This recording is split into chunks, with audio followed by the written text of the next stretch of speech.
Big show tonight. Big show. We're on 15 minutes early at 6:45. My name is Matt. This is Why Libertarian. Coming at you Monday through Friday night, usually at 7 p.m. Last night we had an awesome show. We talked about non-fungible tokens, blockchain, decentralization, all kinds of cool stuff, digital art on the blockchain. So definitely check that out after this is over. And the other thing that I'll tell you is there's a huge drop coming tonight from Nick Magner, who I interviewed last week, who's running for state assembly here in New Jersey. He and Greg Neely, who's running for the governorship here in New Jersey, did a collaboration. That collaboration is dropping tonight, I think in about an hour and 10 minutes. So definitely, if you're not following Nick on Twitter, it's at Magner, the number 4 Freedom. On Twitter, Magner for Freedom, and huge drop happening tonight. I think you're going to be pleasantly surprised to see what's coming up. So as usual, like, comment, subscribe, share, hit the notification bell, retweet, get this out here. Without further ado, I am joined by just a behemoth in the anti-war movement. This is Scott Horton. If anyone's unfamiliar with him, Scott, how's it going? I'm doing well. How are you, man? Good talking to you. I am fantastic. Fantastic. Thank you very much for joining me. You are fresh off of a very successful trip to the State House in Texas, I hear. Well, you know what? I think I was probably the least successful part of that, but luckily I had a great group of guys with me. Yeah. Right after I saw you guys in New Jersey, I went to Montana and I gave a speech to a committee of their state house that went over real well. And then I gave that same one to the guys in Texas, and they didn't seem to like it very much. Yeah. But the truth hurts, Scott. The rest of the guys I was with were so great, and they're all anti-war combat veterans. The one guy who wasn't a combat veteran was an officer from West Point. Yep. And they were just, you know, it's what it is. It's Dan McKnight and the guys from BringOurTroopsHome.us. And they're all Ron Paulian, libertarian, and conservative anti-war veterans of the 21st century wars. And so I didn't do that great, but I didn't detract from it that much, I guess. And then overall, the whole team did really well. And it's almost certain now that it's going to pass out of the State House committee and go to the calendars committee. The question is whether it'll go soon enough to guarantee a House floor vote. Because if they can sit on it long enough, it'll just die. But sure. Yeah. And if anyone's unfamiliar, we're talking about the Defend the Guard Act. And it is, this is, no, that's okay. I didn't intro it effectively enough, but the nature of it is absolutely amazing. It is states' rights, you know, basically negating or trying to cut off the source of basically our sons and daughters that are being thrown at illegitimate wars overseas. They join the National Guard, and we're trying to stop them from being able to be called up by the president to go fight overseas. So you are doing extremely important work. It does not surprise me that your words fell heavy on them, because the truth hurts sometimes. And I think that you don't sugarcoat anything, nor should you, because of how ridiculous a lot of this foreign policy stuff is. True. Before I'll we take get some into responsibility too, though, that I need to, tailor my argument to the people that I'm talking to, not in a way, as you say, I'm not going to tone it down. yeah, But it's always a choice of which of my 5 million points that I want to make do I want to make to the Yeah. people who are listening. And so I think, I also learned this in Maine the other day too, that I need to be a little bit more flexible in how I approach this to try to get my point across to these people, because I don't know. So Yeah. I think some of them liked it. I mean, in Montana, they loved it. In Montana, they asked me to elaborate. What's this about everything bad in the world is Woodrow Wilson's fault? Could you please explain that? And then so I'm like, all right. And they let me go on. And it was great. The guys in Montana, they just loved it. Yeah. But in Maine, I tried to focus on talking to the Democrats and saying, here's the dynamic for you. The Republicans are finally getting good on this. So where does that leave you? You can either switch places with them and be the Hawks now, or you can congratulate them on finally getting their act together and coming to you to help you do something important. And also, they're covering your right flank. And so you can invoke them and say, look, even the Republicans admit that we're right about this now. And that's how you know that it's true, that they have had this change of heart, because who could deny it at this point? And then the one more point was Biden has some dovish instincts, and there are some wars that he would like to wrap up. And there's been some decent reporting about that. And I know we're going to talk about Afghanistan later. So that comes into play in that story anyway. But so he needs our support. The Pentagon doesn't want to give in. The Pentagon wants to do nothing but fight. If the Democratic president wants to say no to them, he has to know that he has the support of the people in the country. Well, what better way than to have bipartisan legislation like this passed, showing that the American people don't want our troops used for this anymore, especially the National Guard. They're there to stack sandbags in case there's a flood. They're there to help put out a forest fire. They're not supposed to be acting as the permanent reserve, occupying other people's neighborhoods on the far side of the planet from here. It's just, it's not what they sign up for. Defending the country is one thing. Occupying the Helmand province is something entirely different. And so listen, are we going to get this signed into law in any of the 30 states this year? No. But are we going to get it past a couple of state houses or more? Quite possibly. And that itself is huge, and we can build on that. But even itself is a great public relations win, and is a great conversation starter about how is this happening? Why is this happening that Republicans are introducing this legislation in the state legislatures, and then finding Democrats to help them and co-sponsor them and pass these things in bipartisan ways, or even push these things in bipartisan ways? That's a phenomenon, right? And it's up to us to make that happen, to make it a thing that they can't ignore. Yeah. And anti-war Republicans, I didn't know they make those anymore. That's right. Well, we have to just prove that they do. Look, here they are. Look at Dan McKnight. Does he look like a Democrat to you? I don't think so. In fact, really quick, Matt McAndrews, who's watching, said, good to hear your statement in Austin. You and Diego killed it. And I had Diego and Mike Ruffo on earlier, kind of talking about it too. So I'm glad I get both your perspectives on this. But Dan, I think, is live right now with Dave Smith, or maybe he was live a couple of minutes ago too. So great. I knew they were doing the show. Yeah, no, that is fantastic. I think that whole message is like starve the beast, right? Like if we can't actually make political electoral change happen in DC to fix this, at least dry up the readily accessible bodies that they're basically co-opting to wage these wars, and then make them legitimately say it. Like if they want to continue to wage these wars, make them draft people, because then at least people will wake up from it. But no, this is I don't know about that, push. Yeah, I don't buy that one because you're still talking about enslaving people, and and the argument that the draft ended the Vietnam War. Yeah, sure, after a decade and Yeah. millions of people killed. So that at least though the Congress should have to take responsibility for declaring war, because what they do is they hide behind this authorization and they go, well, we still voted and gave them an authorization, but then when the criticism comes, whether it's Hillary Clinton or Joe Biden or John Kerry or any of these guys, Republicans do it too. They say, oh, listen, all I did was vote to authorize for George Bush to make the right decision. Then he made the wrong decision, but that's his fault, not mine.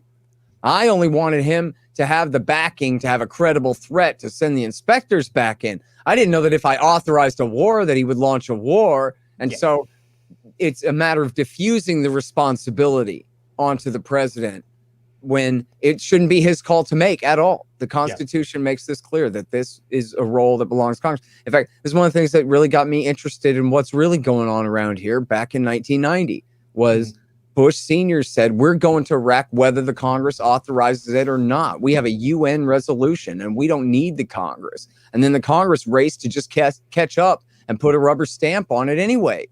And I said, look, I don't know much because I just went to government school social studies class, but I know that that's not how it's supposed to be. I know the Congress is supposed to take the responsibility for this. And as Brian Sharp said in his testimony, that's the West Point officer, as he said in his testimony to the state legislature, hey, listen, if the Congress had to declare war in 1990, they wouldn't have done it. And then we would have not had Iraq War I. And then we would have not occupied the bases in Saudi Arabia. And listen, if I had said this, they'd have kicked me right out of there. But it was the West Point officer up there who said, and those bases are why Osama bin Laden attacked us on September 11th. That then became the excuse for all the rest of this madness since. And they were like, you can't say nothing coming from a guy like that. And so, anyways, I think it's such an important thing. And, one thing is I know that a lot of veterans who have come home from these wars, and there's frankly millions of guys who have been to Iraq and Afghanistan and back by now. And some of whom really resent what they've been through and the dishonesty behind it all, the sacrifices that they made, the dead friends that they left behind out there and that kind of thing. And so I would say to any of them listening that, look, Dan McKnight is your guy. Go to bringourtroopshome.us. These are all veterans of the 21st century war. So it's not like, no offense to Veterans for Peace. They do great work on the left too, but they're no old hippies from the Vietnam era here. This is not about that at all. These are all guys, and they're essentially all Ron Paul Republicans, constitutionalists, and libertarians who are at the top of the thing. And they do include Democrats and liberals and progressives too. I'm not saying they're exclusive like that.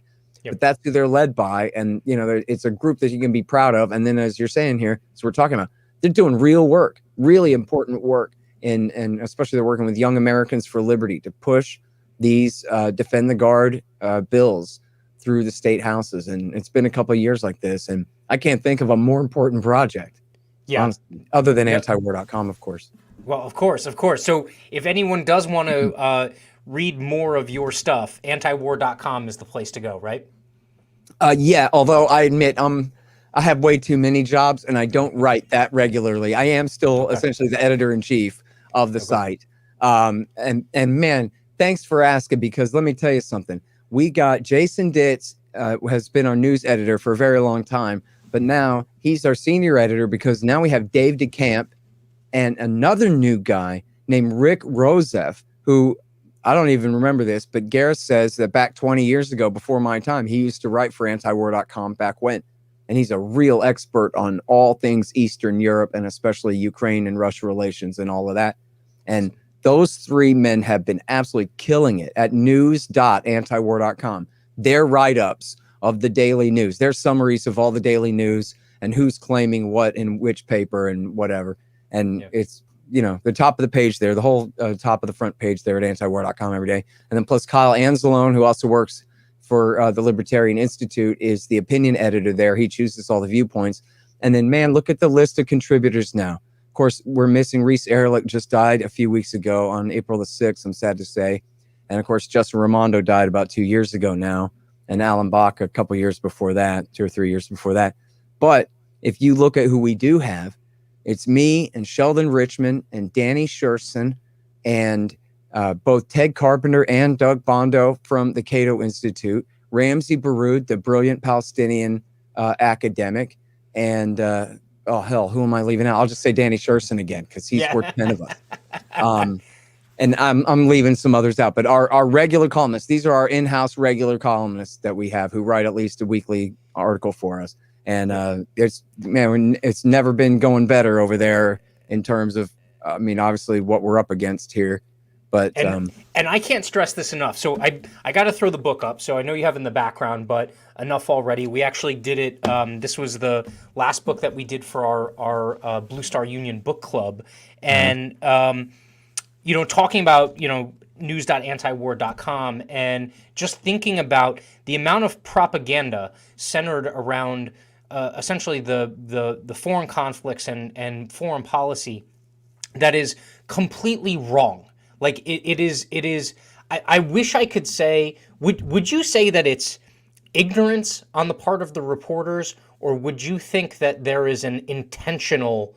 There's an intentionality to just how off the propaganda is and the news reporting on things like the war that's ongoing over in the Middle East. Well, it's a lot of all of that. I mean, first of all, they are a bunch of people who are very close to their sources and see the world through their sources' eyes and through, just the consensus of responsible adults. I mean, in a sense, if you're against the status quo, in terms of foreign policy, you could be against this or that political party until your guys win the next time and switch back and forth and all that. But in terms of, foreign policy stops, the debate stops at the water's edge. America united when it turns to protecting our interests overseas and all these things. If you're on the outside of that, you're essentially in the counterculture. Yep. You look at how difficult it's been for Andrew Bacevich and Trita Parsi and Eli Clifton and a few other people to set up the Quincy Institute for International Statecraft. And they don't proclaim non-interventionism because that would get them kicked right out of DC. Yep. So they say realism and restraint, and yet in their most starched shirts, trying to be official enough with an anti-war attitude. And it's very difficult. And they're not radicals there. I mean, at Quincy, essentially these are from conservatives to progressives, not further left or right than that, and yet they are still at the kids' table when it comes to, arguing. I mean, I don't want to say that in a self-fulfilling way. They shouldn't be, but, these arguments are had between, say, the Rand Corporation working for the Pentagon and the Council on Foreign Relations, the American Enterprise Institute, Brookings and Heritage, and the Washington Institute for Near East Policy. And where these guys all line up is where the policy is. And it's what everybody knows. And in fact, so here's Tony Blinken is the Secretary of State working for Joe Biden.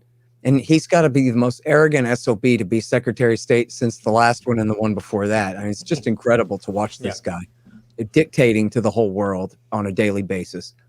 And I'm so sorry. I'm plagiarizing this point. I don't remember where I read this morning. I read this morning by somebody else. That's okay. I'm so sorry. But it's not my original thought whatsoever. Somebody went through and was dissecting Tony Blinken's appearance on Meet the Press with Chuck Todd. And now Chuck Todd is like the most airhead kind of hairdo, idiot kind of anchor, right? He's not a reporter. He's the kind of guy that to him, all of politics, ooh, it's so exciting. Look at this county on the suburb of Columbus, Ohio. It was 52% blue last time, but it looks like it's only going to be 41% this year. Like that's his entire conception of politics. Chuck Todd, right? And Chuck Todd is interviewing Tony Blinken and he's going, but you're not being hard enough on Russia. Threaten them. Tell them no. Tell them, are you unwilling to promise severe consequences if Russia dares to do the thing? And so here is Blinken, and he's saying the same thing about China. Are we not willing to go to war with China over Taiwan? Say it, Blinken, say it. And Blinken's like, look, man, China would be well advised to not attack Taiwan, okay? Say that we'll attack them. We'll attack them, won't we? Won't we? Says Chuck Todd. It would never occur to him, right? It would never occur to this guy or his producers or whoever that the frame of this needs to be, geez, Blinken, you guys sure are arrogant and picking a fight with Russia and China all the time. Are you sure maybe you shouldn't back down? Because essentially they accept the premise, it's unexamined, that America must rule everything always, all the time. And there must be the ultimate threat of violent force for any statement that we ever make, or it's a hollow statement, isn't it? We rule the world, or don't we? America's the global hegemon, or it's not. Are you conceding to China now? Are you willing to back down now to China? And then that just becomes the basis of everything. There's never, someone was just on Twitter a minute ago, paraphrasing Robert Higgs about World War II and Pearl Harbor and truncating the antecedents, right? They never explain what happened before the thing that happened. Even with this discussion about leaving Afghanistan, Biden has announced we're leaving in September, but they don't say he broke the deal that the previous government had signed that said we'd be leaving by May. They don't even say that. They go, wow, so either you're for it or you're against it, but this is a brand new invention of Joe Biden. He's decided he's getting us out of Afghanistan. And do they really not remember that Zalmay Khalilzad, this extremely influential and important neoconservative Mandarin, signed on the dotted line on Leap Day 2020 that we are leaving by May 1st? I remember. I was in Seattle giving a speech about picking a fight with Russia and saying, hey, and watch out for the germ, because it was just breaking out on that day. It was like, King County hit by the germ. And then I says, hey, at least they signed the deal with Afghanistan, you know, with the Taliban to get out of Afghanistan. I guess we'll see if they stick by it or not. And you see the loophole. We have to go till May of 2021. Well, we might have a whole new president by then. Well, and I think here we are. And I think the immediate response too was like, if it doesn't stick, like we're attacking on May 1st. Like, if you're not out of here, like we're coming after you, is what I've heard. Now, well, that could be. The Taliban said that. Well, they didn't say, you know, on May 1st we're coming after you, but close enough. They said, hey, this was the deal, and we are bound to defend our country from foreign invaders. And we haven't had a guy killed over there in more than a year. And there have been plenty of Afghans have been killed, but no Americans have died in action over there in more than a year. And now Biden is severely putting that in jeopardy. And seriously, back to your point about the media, a big part of it is because of how completely ignorant they are. I mean, most of the people that, you know, the news isn't even what it says in the damned New York Times. The news is TV, cable TV. And that's anchors, right? Those aren't journalists. Those are TV anchors. I mean, Jake Tapper wrote a book about Afghanistan back 10 years ago. That was a very narrow slice of the war over there. But he hasn't done real reporting since then. You know, he sat around hustling Russiagate for 3 years and the rest of this stuff. A bunch of nonsense. And so, you know, for example, they'll go, look, if we leave now, the Taliban could take over Kabul. The government would fall, and it could be a bloodbath, a restart of the whole civil war. And then so Jake Tapper will say, yeah, that could happen. But Jake Tapper will never say, listen, Afghanistan's been in a state of civil war since the 1970s. And America took the side of the Mujahideen, and then they took the side of the Taliban, and then they took the side of the Northern Alliance. And now the Taliban is taking the country back over again. And the government that we've supported this whole time cannot stand on its own. And it's their country, not ours. And nobody's saying it's going to be a panacea and peace is going to break out. Maybe, but doubtful. But the point is, how could peace ever break out? As long as the 800-pound gorilla is there putting their thumb on the scale and making sure to choose winners and losers in this and that side. And we've seen over 20 years, they've been able to resolve exactly how to set the table so they can leave, and now democracy will reign and the war will dry out.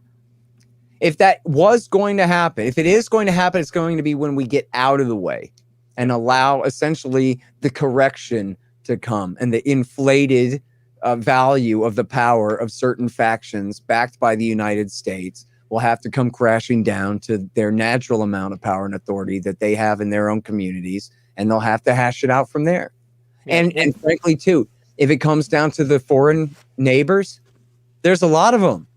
There's Pakistan and Iran, and of course Russia and China, but also Kazakhstan and Tajikistan. Yep. All of these have interests, and India, of course. All of these have what they consider interests in Afghanistan. Now, what, America's supposed to be the referee of that 7-sided soccer game to figure out exactly which power should back who in what district? We're talking about South Central Asia, as far as you could get from the middle part of North America as possible. Imagine a Kagan telling you, look, not only is it our role to dominate there and decide all these questions, but we have to stay forever through the end of the 21st century, through the end of the 22nd, through the end of the 23rd. The middle part of North America must remain the dominant military power over the entire planet, with no exceptions. Not Russia, not China, no exceptions. You think the middle part of North America is going to survive trying to implement a task like that over the rest of the planet Earth? But they'll never concede, and they'll never just say, you know what, it's true. Yep. If we leave now, things will be bad. On CNN, Jake Tapper's show. If we leave now, things will be bad. But if we leave in 10 years, they also will be bad. Yes. If we leave in 20 more years from now, all we're going to do is finally allow the situation to be resolved without us in the way. Yeah. Simple as that. Well, so that's also something that, and again, enough already. Anyone who thinks you know what's going on, like, read this book. It is an authoritative work on what's going on and has been going on in the Middle East since, the late 1970s. This is something that I think is also problematic from a philosophical standpoint. You can't bring democracy to people who aren't yours. Like, you can't force peace on people. It's just not going to work, especially in this area. Like, all of the back and forth that you talk about in the book, where we're essentially arming a certain group and then fighting against that very group the next day, is this just continuing to chase our tail, thinking that we can, like, put the right group in power and they're going to end up being the ones that bring peace to the region, when truthfully, like you said, it has to happen organically. Like, there's not going to be any kind of centrally planned peace that happens in a tribal area like this. Would you agree with that? Right. I'm sorry, go ahead. No, I would say, like, is that spot on? Because a lot of people think that you can just drop into Iraq and say, you know what, now you have a democratic republic government like the United States. It worked for us. It should work for you. Yeah, I mean, clearly it's not the case. And, there are people in Afghanistan and in Iraq and all over the world and in any country you could name who would very much like to have an American-style Bill of Rights, would very much like to have an actual rule of law and not just warlordism. I'm not saying that we have that, but I'm just saying that's what we claim and that they would prefer. But at the same time, especially if you look at Afghanistan, for example, I mean, this is an extremely ancient warrior culture. And they, one of the things I learned in researching my book on Afghanistan was that this extremely strict form of Sunni Islam, it's called Hanafi rights Islam, as practiced by the Taliban. Well, this is like the Huffington Post progressivism compared to the ancient Pashtunwali code that says, for example, the Taliban under their Quranic rule, I guess, religious rule, they say women can own property. They can inherit, they can buy and sell it. And that's, obviously step one of basic human rights is being able to own property. Well, under the Pashtunwali code, absolutely not. The women are essentially to be, considered like livestock or something. And this is tradition that goes back for 4,000 years or whatever it is, into absolute antiquity. And so, it's not to excuse that or whatever, but it's just to say that foreign governments coming in and invading the place is not going to change that. And in fact, if you look at, all the counterfactuals here are a lot of what bothers me about this, in terms of the whole terror war. But just look at the war in Afghanistan even. They were willing to negotiate over bin Laden. They said they were, and there's every reason to take them seriously about that. Their foreign minister had tried to warn the Americans that there was an attack impending. And they said, look, you essentially just let us save a little bit of face and we'll give them up. And Bush wouldn't do that. And, the Republicans were trying to do business in the Bill Clinton years and in the early George W. Bush term. They were trying to do business with the Taliban still. Ahmed Khalilzad was an advisor, essentially, a lobbyist for Unical. And they wanted to build a pipeline. They still wanted to build a pipeline planned from the Clinton years from Turkmenistan down to the port of Karachi. Now, I'm not one saying that that's what the whole war is about or anything like that, but I'm saying that's why they were willing to deal with the Taliban then, in the Clinton years and in early W. Bush. Well, what if we just stuck with that? The Taliban famously complained that, oh, you guys cry your eyes out when we deface these Buddha statues. But Afghanistan's in a famine right now. And there are women and children and men, for that matter, who are starving. Yep. And all you care about is some stupid Buddha statue. What's the matter with you people? Same kind of argument I would make about North Korea right now, right? What do we have to lose to just go on a mission of killing them with kindness? Like, hey, Taliban, you grow anything but heroin, we'll buy it from you. How about that?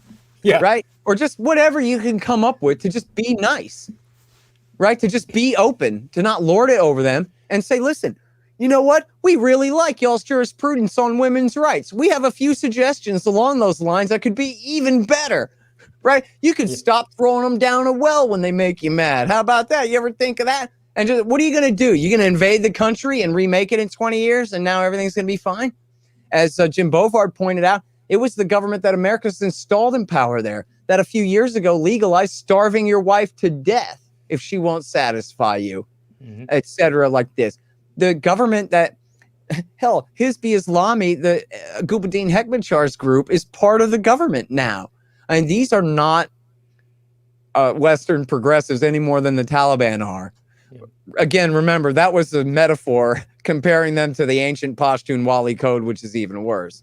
But there are no factions here who are truly interested in protecting women's rights, in terms of, like, especially to a degree that we ought to favor one over the other in war. But if there was anything to do about it, then it would be to not, first of all, not be responsible for the worst thing about their society, the violence in it. Yeah. And then maybe we could get up on our moral high horse and start telling them about what to do more. And, you see that there are lots of problems. All the people who like to demonize Islam and Muslim societies, there's no end of criticisms to make. I mean, almost all of these countries do not have a separation between church and state, even the more moderate ones. You do have severe restrictions on women's rights in many Muslim countries. In East Africa and in Kurdistan, you have this just absolutely sickening tradition of female circumcision. Female genital mutilation is what they call it, is much more accurate there. In Pashtun society, apparently it's among the worst in the world when it comes to child rape, because these guys hadn't figured out, after all these years of being human beings, like all of the rest of mankind figured out, that instead of screwing each other's sisters, they screw each other's kids, sons, right? Like in Pakistan, if you try to convert to Christianity, they'll throw rocks at you till you're dead. Yeah. Right. So, but now what if the Americans criticized them for the last 20 years straight without also killing them? Yeah. And without also supporting their murderous totalitarian dictators, and without being blood-soaked hypocrites, and instead just gave them the Harry Brown speech about this is what the Statue of Liberty means, and this is why you need to pay attention because you're not living right. And by the way, if we were really trying to perfect our society at the same time and really trying to show the world by example, then we'd be in a hell of a lot better place to talk as well. But I mean, frankly, you can believe whatever you want. I live in the county north of Austin, which is, at least back in my day, was kind of country. And yet there's mosques and synagogues everywhere, and Hindu shrines and Buddhist shrines, whatever you call those. Nobody cares. Nobody cares. And I'm talking about in the sticks, not in the city, in the sticks. Nobody cares. We really are great on freedom of religion in America. We absolutely, there's never been an anti-Jewish pogrom except for U.S. Grant during the Civil War. There's never been an anti-Muslim pogrom, unless you count John Ashcroft rounding up a few thousand after September 11th. But in terms of like a riot in the neighborhood, stuff like that, like Rosewood or Tulsa, against blacks back 100 years ago or whatever, we haven't had anything like that about religion in this country ever. I think they were trying to kill all the Mormons, but they got snowed in, and they did murder the Branch Davidians. I shouldn't leave them out. But anyway, for the most part, we do freedom of religion real damn good in this country, and we can do a great job of lording that over the rest of the world, making fun of the rest of the world. Like, oh, your little feelings can't stand it if your neighbor changes his beliefs and has different beliefs from you. You must be a real pansy, right? Or just whatever it is. How do you make fun of a Pakistani in a way to get them to finally accept freedom of religion? I don't know. We could work on that, except that, one of the worst parts about Pakistan is the massive war that Barack Obama helped start there in 2010. You know what I mean? Yeah. So we're not really in much of a position to say, hey, you guys ought to stop throwing rocks at people when we throw hellfire missiles at people in the same neighborhood where the stonings are happening, And to your point, Biden might have a little bit of dovishness to him. Obama had kind of the same feel when he came in, right? The problem was that he basically got railroaded by the interests in keeping the conflict going, and as opposed to winding down what was going on over there, he ended up throwing gasoline on the fire to what? Just like Trump. Basically prove his machismo is what it came down to, right? That's right. The exact same thing happened to Donald Trump. And this is just really outrageous. In both of their cases, it came down to fear that they would be called weak. And then so what do? They roll over and they do the tough guy thing, which is escalate the war. Well, wouldn't it be just as much of a tough guy thing to face down the generals and declare victory over the generals and say, no, I'm the alpha dog in this town, not you? Yep. Especially Barack Obama and especially Donald Trump.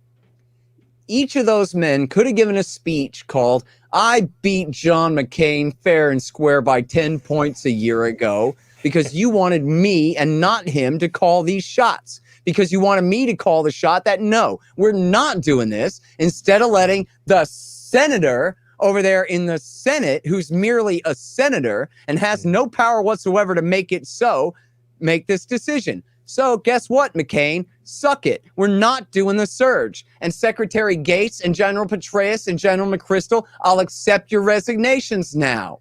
Yep. Now who's the alpha dog? Donald Trump could have done the same thing. Mattis and McMaster don't like it? Beat it. Pompeo, the head of the CIA, wants to stay in Afghanistan? Sorry, I don't.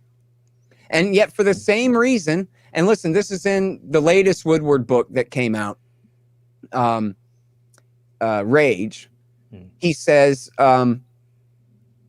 they say, Mattis and Tillerson, this comes from the highest level, straight from the horse's mouth. They had a strategy. Can I cuss on here? Yeah, go for it. They had a strategy called scaring the shit out of the president. And it went like this. Mr. Trump, if you do this, you'll look weak, like Obama. And then what would he do? Every time he'd curl up into a little ball at their feet and obey their commands like a slave, like a little cook. Yeah. It's pathetic. Yeah. No, and he killed, what did he do? He killed an extra 30,000 people or something for nothing. Yep. Yep. No, and the dynamic there is such that I think a lot of people, again, they're not getting the true sense of what's going on. They think that there is that there's an autonomy on the part of the president that's basically making these calls. And then they attribute, whatever the fallout is to that individual. Now, you're right in that they needed to basically man up and be like, no, I ran on this. This is what I'm going to stick to. These are my principles.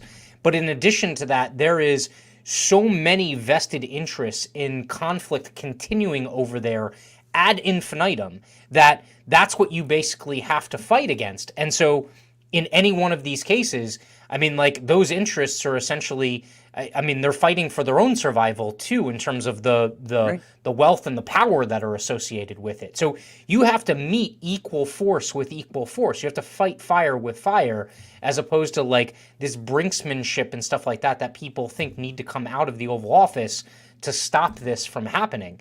And something else that I think a lot of people, it was something that was on people's mind for a minute, and now it's almost like it's quieted, and it's the situation that happened in Yemen. And this is another one of those cases where the United States essentially flip-flops multiple times in terms of who it's arming, who it's supporting, who it's allowing or actually putting into power in the region. And ultimately, at the end of the day, it ends up becoming a humanitarian disaster, whereas they will tell you all day long that it was meant to, one, protect Americans' freedom, and two, it was meant to bring stability to the region, which in both cases, it has completely failed. Yep. And in fact, that's another great example of your previous point about the politics there. I mean, why are we doing this? Obama started the war in Yemen to placate the Saudis because he was in the middle of making a nuclear deal with Iran. There's another part of why he essentially went along with the Saudi desires, which, I'm not trying to take his agency away. He's the one sitting in the chair of the world empire. The Saudis are the client state. America is the world empire. But essentially, he went along with their agenda to do the regime change in Syria. It's also because that's what Israel wanted, of course. Mm-hmm. And so at the same time that America's backing al-Qaeda terrorists against Assad and his forces in Syria because they're friendly with Iran, and at the same time, he's starting a war of genocide that's directly, again, on behalf of al-Qaeda against their Iranian-friendly allies in Yemen. He's doing all this so the Saudis will shut up while he signs a nuclear deal with Iran that extra double locks down their civilian nuclear program so that the Israelis will stop pretending that they're afraid that the Iranians are making nukes. And so this is the kind of trade-off, according to his cabinet and their discussions and decisions, that he had to make. He couldn't just say to the Saudis, screw you guys. You know what? We have our interests and we're going to pursue them. Mm-hmm. And how do you like that? And he can't just say to the Israelis, look, you guys were the ones who wanted us to get rid of Saddam Hussein. Shut your fat mouths. We don't want to hear it, especially Benjamin Netanyahu himself. You can go to the corner. Yeah. We don't want to hear from you, Mr. Clean Break Strategy. You're out. And instead, well, geez, I need these votes to get my domestic legislation passed, and I got to do this and that and all of the rest of this. And none of these guys are man enough to put the worst thing first and do the right thing about it. And and I do, look, I don't pick on Bush in this way because he's just a psychopathic killer. There's no mitigating circumstance for him. And really the mitigating circumstance for Obama and Trump only make them more guilty. It's reverse mitigation. They both knew better. They both disagreed with the policy. They both did not want to and then did anyway. And that makes them, equal and or that much worse than W. Bush, who just thought, hey, I'm W. Bush. I can do whatever I want for whatever reason, whatever. He lived his whole life that way. Yeah. No one ever put him in check for anything ever, held him accountable for anything ever. And so here he goes, another one. Obama, on the other hand, is like, God, if only David Petraeus would leave me alone for a minute so I could have a little bit of breathing room. Hillary Clinton in the cabinet discussion goes, well, I think you've got to escalate, Mr. President. Well, she's supposed to be the Secretary of State, right? Yeah. And even later, it was Petraeus and Gates themselves, I think, who complained, she's such a suck up. Look at her siding with the military again. They resent her for disingenuously siding with them, when even by their lights, her job is to propose a diplomatic solution. Yeah. And in their words, give Obama some running room on the decision. Instead, she just links arms with General Petraeus to box the president in. And even Petraeus thought, God, she's such a cynical son of a bitch, that Hillary Clinton. Yeah. You know, it's horrible, man. Yeah. But you know what, though? No excuse, right? Because look at the counterfactual. If it was you or me or Ron Paul, we'd tell him, go to hell. You heard me, Admiral. Sail home or swim home. Those are your choices.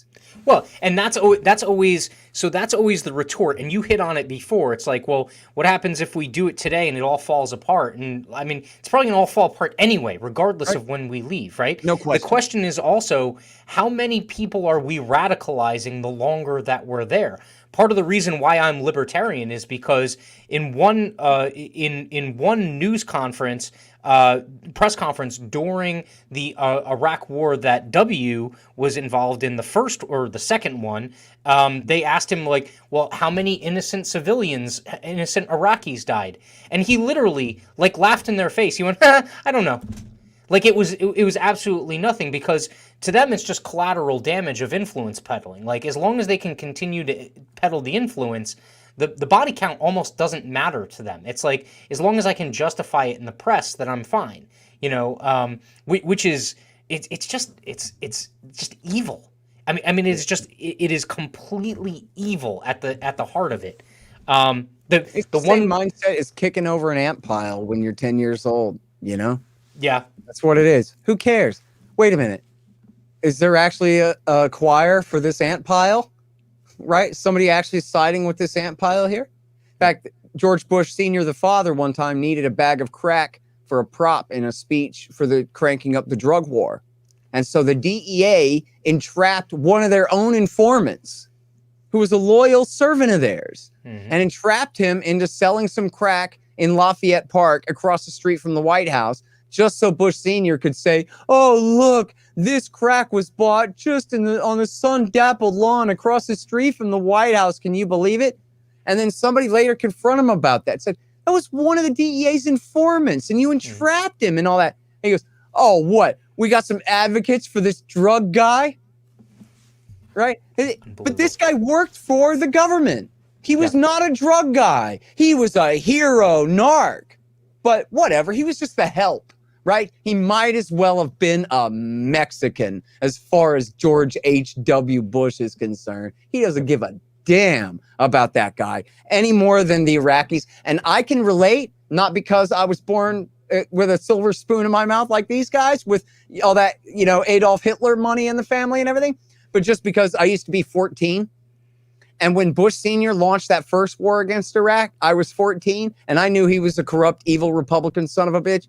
But I still liked explosions and jets and tanks and cool stuff like that. And so I didn't give a damn how many Iraqis died. Yeah. But I was 14. Yeah.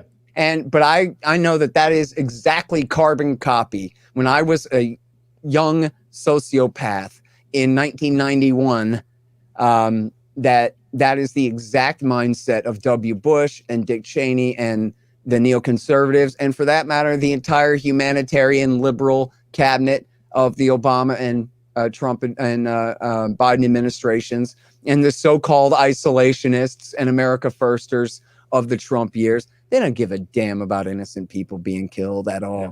I mean, Donald Trump famously said that, yeah, we should bring back torture. And even if it doesn't get good information, I don't care. They deserve it anyway. And yes, we should bomb them. And yes, we should bomb their families too. That'll teach them a lesson. Yep. No, that is the mentality. It's like it's hell or high water. I'm just gonna get what I want, right? Like that's exactly what it is. And they never get what they want, so they have to launch another war to try to correct for their last major error. Yes, yeah.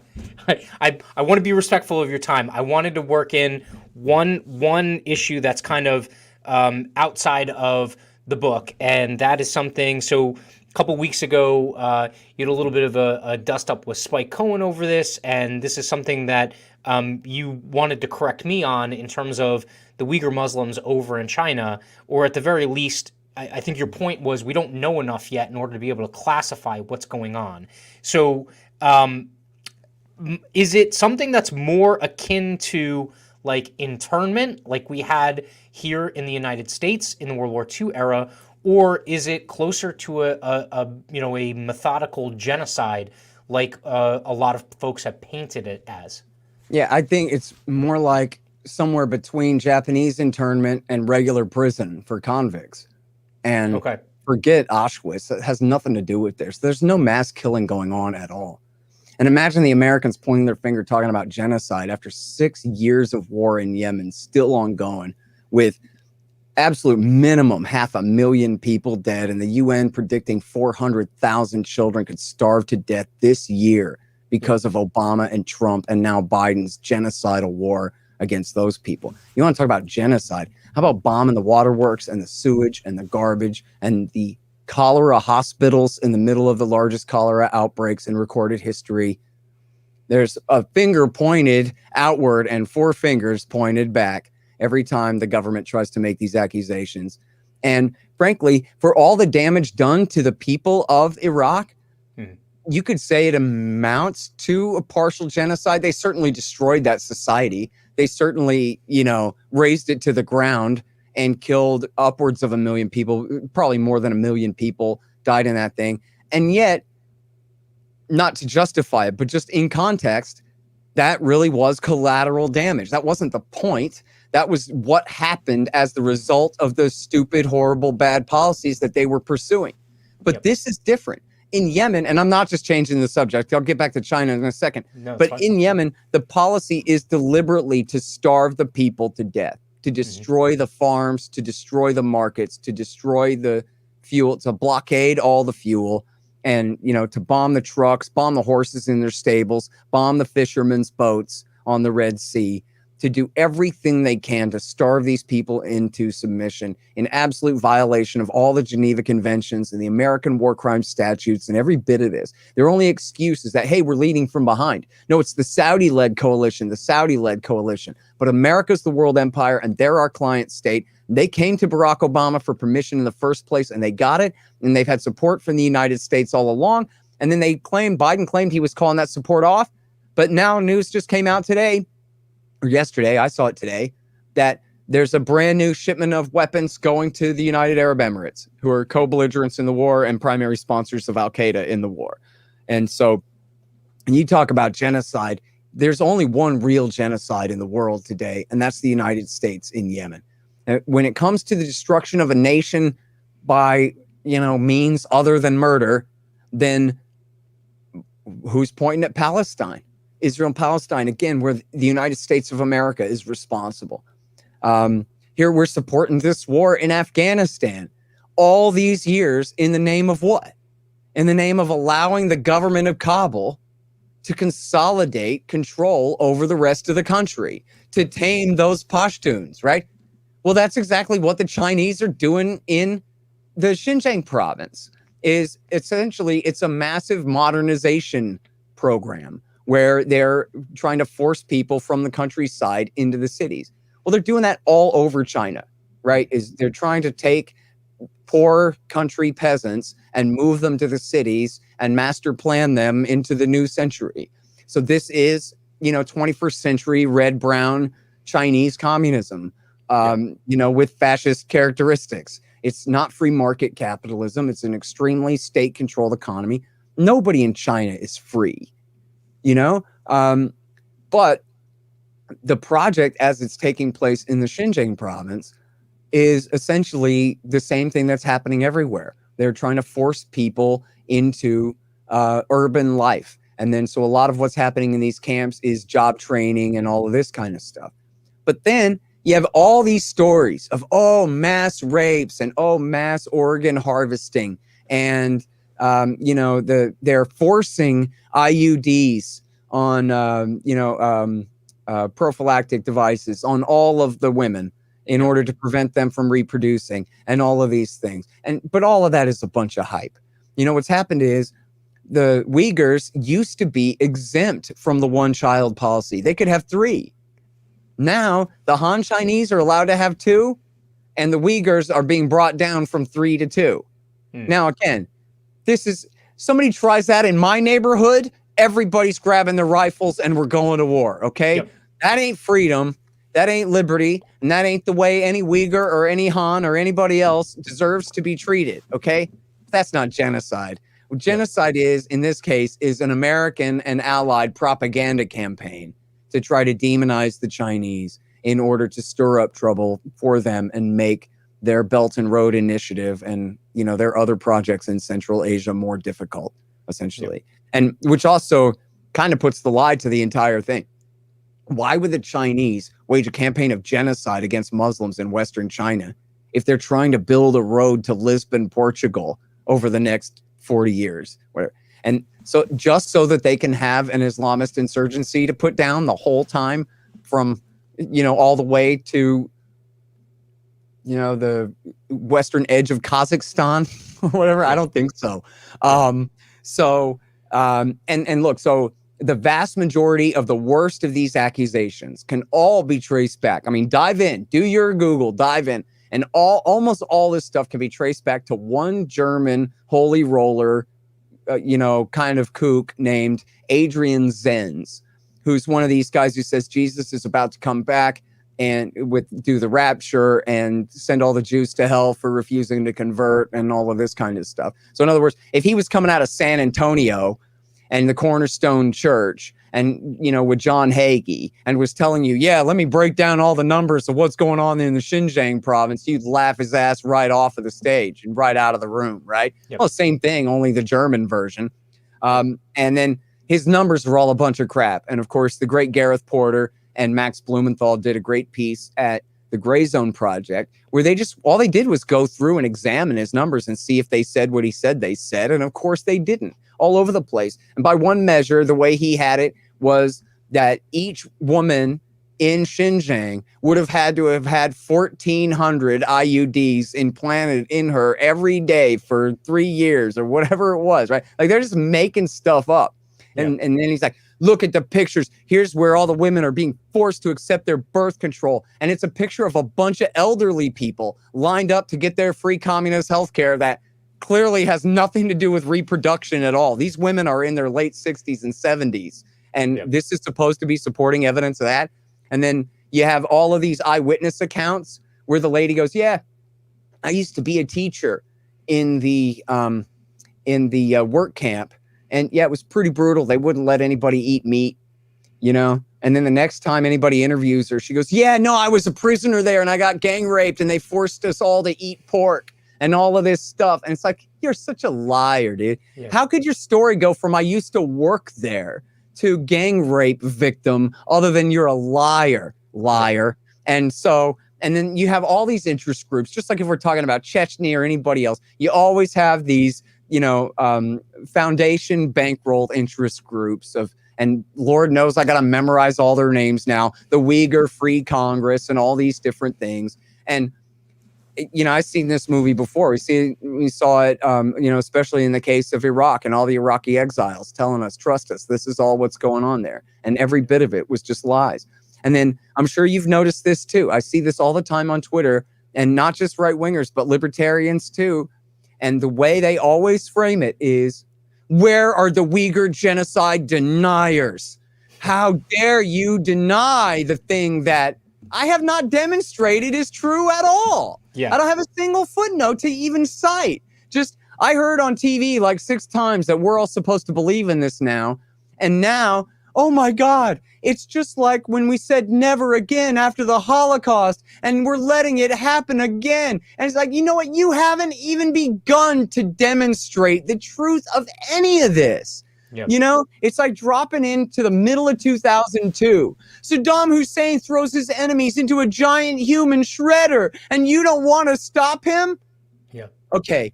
No, he doesn't. And so, no, I don't. Yep. Get the hell out of here. But instead, it's all phrase. It's like, oh, I can't believe you just want to acquiesce to the tyranny of Saddam Hussein. You think he should just be able to teach Al-Qaeda to make chemical weapons and we shouldn't do anything about it. Oh, you just want to let the genocide continue in the Xinjiang, how do you say it again, province, where this thing is happening? I heard somewhere. Give me a break, man. Yeah. You know, that's the tell of the cognitive dissonance. I can't find any proof of this, but I want to believe in it because what a great talking point. I don't like China. So wouldn't that be great if I could accuse them of the worst thing I could accuse them of? Let's do some of that, right? So all this is about us. It's not about them. Not to mention the fact that how would China ever let this information be leaked, right? Like it's on the order, like Chinese censorship is on the order of like North Korea. It might even be worse because they have better technological means in order to kind of clamp down on this stuff. And well, I don't know. I mean, they also have enough wealth decentralized in enough hands, enough cell phones with cameras on them and things. I don't know. I think true. You know, look, here are some prisons. But there's no firsthand pictures. Look, America has prisons too. You know, just like when Dennis Rodman went to North Korea and he came back and on CNN, hell, it may have been Chuck Todd on MSNBC grilling him, said, but over in North Korea, that wily Kim Jong-un, he has 200,000 people in prison camps. And Dennis Rodman goes, yeah, we have 2 million people in prison camps. And then the anchor says, abada, abada, abada, gee, I never thought of that. Yeah. You know? So, and look, and you know this, and everyone should know this, that American prisoners are made to work. It's the giant loophole in the 13th Amendment that you can enslave them if they've been convicted of something. Our vice president knows that extremely well. That's right. So what do we have other than work camps? And you can say, yeah, but those are for convicts. Oh, yeah? Convicted of what? Convicted of some offense? Convicted of possessing a gun when they were told they were not allowed to? Convicted of possessing cocaine that they only bought from a government informant somewhere up the line anyway? You know? America, again, just like with criticizing the Pakistanis for their lack of religious freedom, we're really not in much of a position to lord it over the world like we're the beacon of peace and liberty when we're not. We're not. We have a greater percentage of our population in prison than China by far. We have a greater total number of people in prison than China by far. And yet our population is a measly 330 million and theirs is over 1 billion. And they are a totalitarian dictatorship. And this is the land of liberty. So go figure that out. Yep. Not to mention the fact that it is oddly convenient that all of a sudden they start playing up this story at the moment in time where we want to saber rattle against them and against Russia and all this other stuff. I mean, like, that's the other thing that I think you have a good BS filter for that stuff. When these stories come out and you're like, wait a minute, they've obviously been playing up, this kind of like, biggest bully in the schoolyard kind of thing between us and China recently. And all of a sudden now we're focusing on what's happening with the Uighurs. Like, let's dig into this and actually figure out whether or not it's as bad as they're talking about. And by the way, America has a record of using the Uyghurs against the Chinese going back to the Clinton years. And when Eric Margulies went to Afghanistan in the summer of 2001, he saw Uyghurs training at bin Laden's training camps, sponsored by the CIA at the time, or at least Taliban training camps, were there to be used against China. And then when America invaded Afghanistan in 2001, some of those Uyghurs ended up rounded up and tortured in Guantanamo Bay, while others of them were labeled non-enemy combatants. Yes, bin Ladenites. Yes, tied to Al-Qaeda and the Taliban, but enemies of China, not us, so we kind of like them, except the ones we're torturing in Guantanamo. But these other guys, they might not be so bad. And then as we know from Seymour Hersh's reporting and others, that more than 10,000 of these Uyghur fighters traveled to fight in the jihad in Syria on the side of the CIA and Al-Qaeda, Saudi, Israel, Jordan, Turkey, and Qatar in the Syrian war from 2011 through 17 there. And according to one report I read, they even had their own little town that was given to them by the Turks near the Turkish border inside the Idlib province. That this little village is now little mini Uyghurstan until we figure out what to do with you guys after, at least the lull, if not the end of the Syrian civil war there. Yeah. And now, as Larry Wilkerson told me, Colin Powell's former chief of staff was on my show 2 weeks ago, and said, look, the Chinese are really worried now because these guys are coming home. And they're battle-hardened fighters from when, again, they were on the side of the CIA and Al-Qaeda in the war in Syria. And then, but so we're just supposed to think that if the Chinese say, hey, listen, we have a terrorism problem with these bin Ladenites and who have committed acts of terrorism against civilians, one major one at a train station in, I think, 2017, and a few others. If they say that, then the American people at large, especially according to the right, are supposed to say, no, no, no, that's totally an excuse. Terrorism is not a big deal at all. And in fact, we love Muslims more than anybody, right? The butchers of Afghanistan, Pakistan, Yemen, Libya, Syria, and Iraq. Oh, they care so much. Their heart just bleeds for the Muslims of the Xinjiang province in Western China, where the poor souls are being genocided, didn't you hear? And now Wilkerson said that as far as he knows, and he did say that he has inside information about this, you know, sources he can't quote, but current government employees of the highest level, or apparently pretty high levels anyway. He said his best information is not that the U.S. is using them now, but that they have all those contingency plans for the event of a war with China. Then our Uyghur policy will kick into gear and they'll be used. And I guess, you know, they're saving up Uyghur fighters in Kazakhstan and wherever else that then they could use in China in the event of a crisis. And so that's not even hidden, right? But you're just supposed to think, nah, all these guys are civilians and anything the Chinese government is doing to them is pure aggression. And what could the CIA and the Americans possibly have to do with something that I never heard of until I heard that there's a genocide going on over there, etc.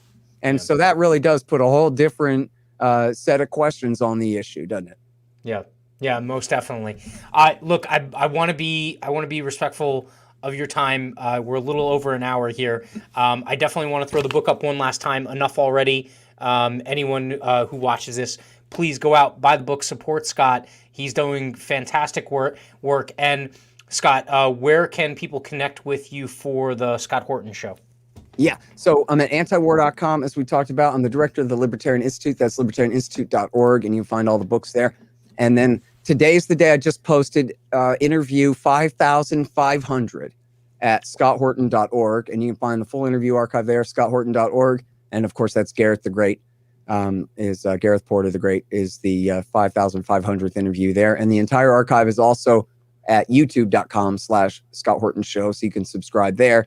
And by the way, if you go to the YouTube channel and you look at the playlists there, you'll see there's a playlist of the video adaptation of the book Enough Already, where it's 14 chapters long from 5 to 10 minute videos each, essentially the Cliff's Notes version, taking you through the story in the book there. If people want to check that out, that's all at youtube.com/Scott Horton Show. And then I'm on the radio Sunday mornings on KPFK 90.7 FM in LA. And I think that's pretty much it. Oh, I'm on Twitter at Scott Horton Show, talking shit all day long. When do you sleep? A little bit at night. Yeah. late at night. Yeah. Well, look, Scott, I want to thank you. I know your time is very valuable. I appreciate it. Not really, but there's a vert ramp session that I got to get to. That's all. Yes, you definitely have to go take advantage of that. So good luck with that tonight, and I appreciate it. Thanks. Have a good evening. All right, thanks. Good to talk to you, man. Thanks.